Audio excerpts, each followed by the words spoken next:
7 de la mañana con 38 minutos. Aquí ya se encuentran con nosotros los expertos en opinión pública. Paco Bundis. ¿Cómo estás? Muy buenos días. Muy buen día. ¿Cómo estás? Muy buenos días. Javier Márquez. Encantado. Muy buenos días.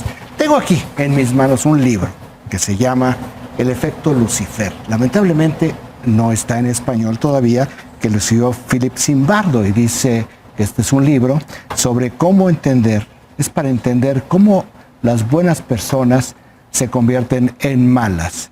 Zimbardo, la tesis de Zimbardo es que tiene que ver con el contexto, no con el individuo. Y esto viene mucho a colación, perdón por este lugar común, con lo que el presidente López Obrador ha dicho en los últimos días a propósito del feminicidio, quitando la parte ideológica sobre de que si fue el neoliberalismo o no, sí tiene algo que me parece muy importante, que es lo que ha sucedido en la sociedad mexicana. ¿Cómo están nuestros valores? ¿Cómo está nuestro orden de valores? ¿Qué es lo que ha sucedido con nosotros mismos? ¿Desde hace cuánto podemos nosotros establecer en dónde perdimos el rumbo? ¿Por qué perdimos el rumbo? ¿Es el contexto, como dice Zimbardo, o son las personas, como afirma Rafael Cardona? Paco. Mira, yo creo que esto ya es una historia que viene de hace tiempo, tal vez por haberla normalizado la venimos obviando. Tú lo mencionas en un texto, hablas de una fecha, 1995. Ya nos acordamos de las muertas de Juárez. ¿Y hace cuánto estábamos discutiendo de eso? Se intensificó. Que se descubrió que las muertas de Juárez no era un tema de feminicidio, que sí había mujeres asesinadas por género, pero tiene que ver con muchos, con factores mucho más amplios. Cárteles, con narcotráfico, sí, con otras bandas, pero al final fue un fenómeno que se toleró en algún sentido de manera social.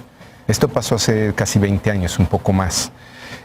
Yo creo que lo que nos está pasando como país, ciertamente, y en eso yo creo que hay un efecto de medios muy, muy importante, donde sí estamos normalizando la violencia, donde ya perdimos la capacidad de sorpresa para lo que nos está pasando. Y yo creo que los feminicidios es un subtema de algo mucho más grande. Que, digamos, nuestra tasa de homicidios, digamos, cada año rompemos un nuevo récord desde que se registró, no tiene precedente, pero esta parte mediática y saber cómo nos está afectando, creo que es algo que nos deberíamos de preguntar, más allá del tema de la responsabilidad de la autoridad, de la responsabilidad de gobierno. A mí el indicador que tiene INEGI ahora en percepción de inseguridad, donde ya diagnostica la violencia contra la mujer, 1 de cada 3 mujeres ha sido acosada a nivel nacional, la mitad de las mujeres ha sido acosada en la Ciudad de México.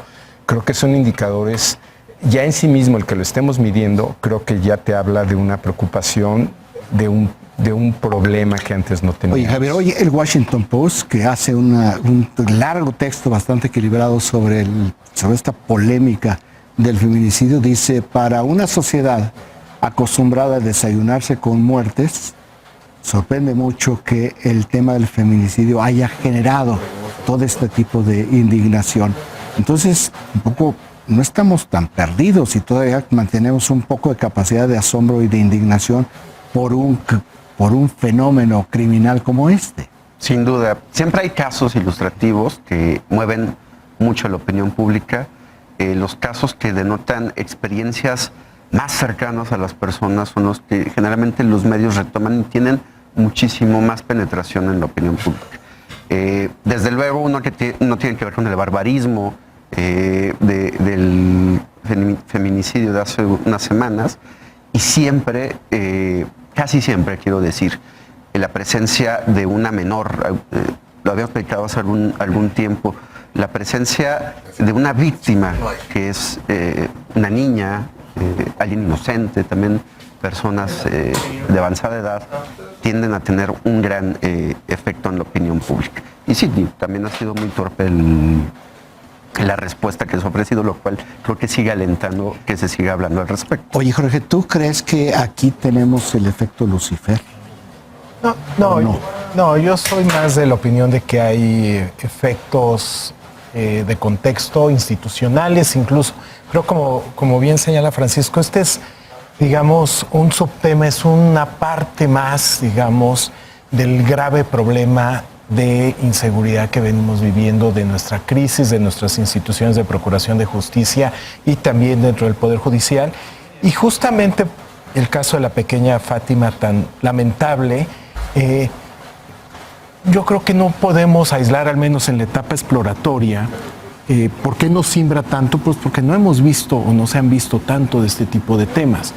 Pero ciertamente cuando ves al crimen que empieza a entrar en áreas que antes no entraba o que se empieza a ocupar, y justamente hoy, por ejemplo, el New York Times saca un extenso reportaje sobre pornografía infantil, donde dice que ya han encontrado evidencias de que, digamos, la difusión de imágenes de menores está alcanzando niveles sin precedentes, la tecnología está ayudando.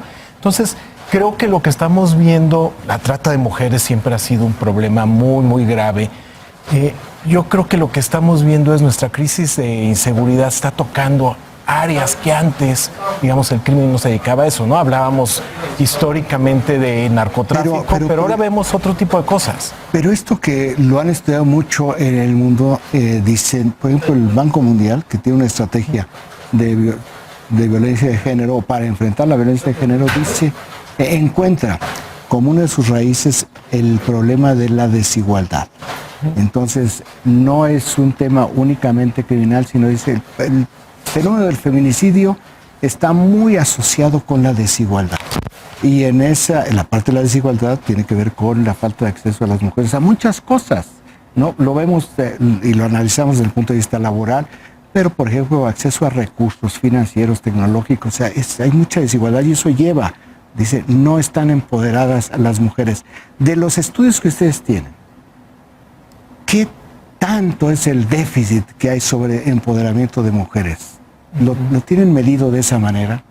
Yo ahí te iba a citar, por decirte, un estudio que hizo Marcelo Berman hace algunos años en el CIDE. Y yo creo que nos servirá reflexionar, o por lo menos dividir esto en dos partes, ¿no? La responsabilidad social, es decir, vernos nosotros, qué nos está pasando a nosotros, y la responsabilidad de Estado-Gobierno. En esta primera parte, este estudio es muy revelador. Ya es un estudio que se habrá hecho en 2002, 2003 y que trabajamos mucho el cuestionario para ver la serie de hipótesis que tenemos que trabajar, y era un estudio sobre presos sentenciados, por lo cual no había consecuencia en lo que nos revelaran en el estudio, en lo que dijeran, y eran 7 bloques sobre actividad criminal. A qué edad habían empezado, dónde habían comprado su primera arma, si tenían familiares en la cárcel. Y me llamó mucho la atención uno de estos segmentos que era sobre cómo habían crecido los criminales. Y había preguntas como si de pequeños los bañaban, si los golpeaban, es decir, cómo toda esta parte de biografía personal podía influir en tu desarrollo futuro. Y parte de las conclusiones de Marcelo Berman, que lo dejaba frío, eran los niveles de impunidad y la percepción de impunidad. Recuerdo una respuesta en particular, y esto tiene que ver con la autoridad. 50% de los entrevistados creían que estaban ahí porque no se habían puesto de acuerdo con la primera autoridad que los había capturado, con el policía.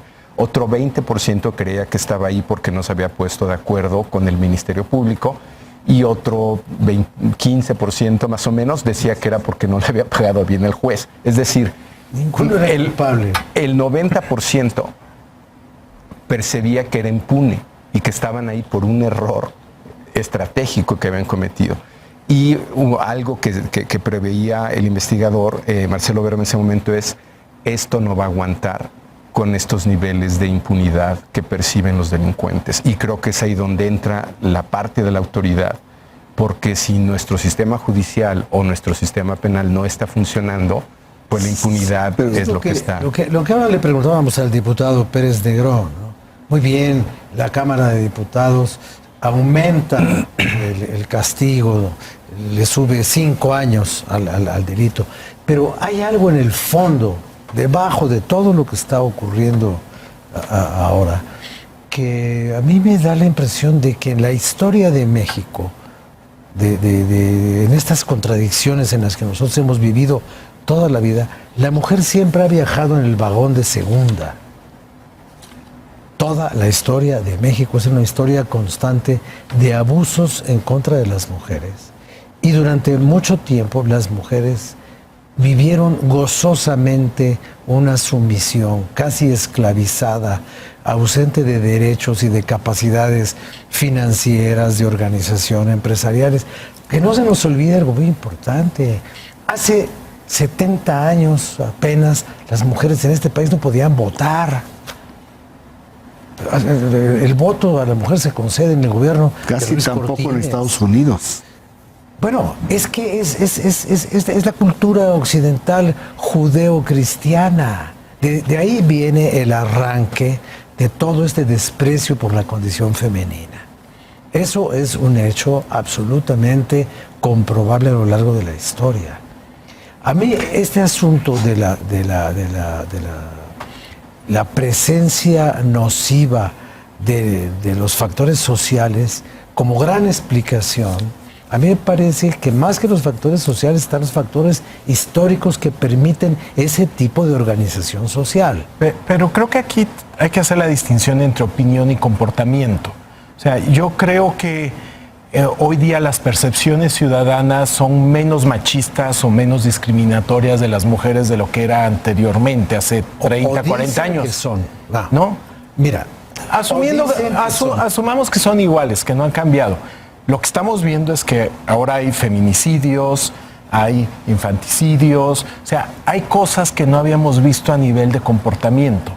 Entonces ahí es donde se vuelve multifactorial, entran muchos elementos que puede ir desde desintegración familiar, puede ir de la crisis de seguridad, organizaciones criminales que se expanden a diferentes áreas. Entonces, pero lo que estamos viendo son comportamientos que antes no se veía. Y sí, ya nos hemos habituado. Un libro a veces es bueno verse en el espejo de otros, que a mí me impresionó mucho hace 10 años, ahora es todavía mayor, libro de Fernando Vallejo de La Virgen de los Sicarios, donde habla precisamente de cómo se empezaron a habituar a las muertes y cómo las muertes inauditas se perdían en las noticias de los periódicos del día siguiente. Espérame un segundo, nada más, porque aquí la pregunta es si tenemos solución, pero vamos a un corte y regresamos. 7 de la mañana con 57 minutos, concluye lo que No, decía. yo solo quería hacer una observación sobre esto de acostumbrarse a las cosas terribles. Hoy ya no nos acordamos de la indignación que había en este país cuando asesinaron y quemaron a los niños de la familia Levarón. Hoy tenemos otra niña en el dolor y estamos viviendo una indignación fugaz. A ver qué pasa la semana que entra. Hoy el principal titular de Milenio dice: fallaron a Fátima, su escuela, agentes del MP, Fiscalía DIF. ¿Y nosotros dónde quedamos? La sociedad. ¿Fallamos también nosotros o no? Lo que espero es que no ocurra, un poco lo que estás platicando tú, Rafa, esté en la memoria, se quede entre nosotros para que no volvamos a tener este tipo de problemas, pero que no quede registrado en las personas que pueden llegar a cometer el delito.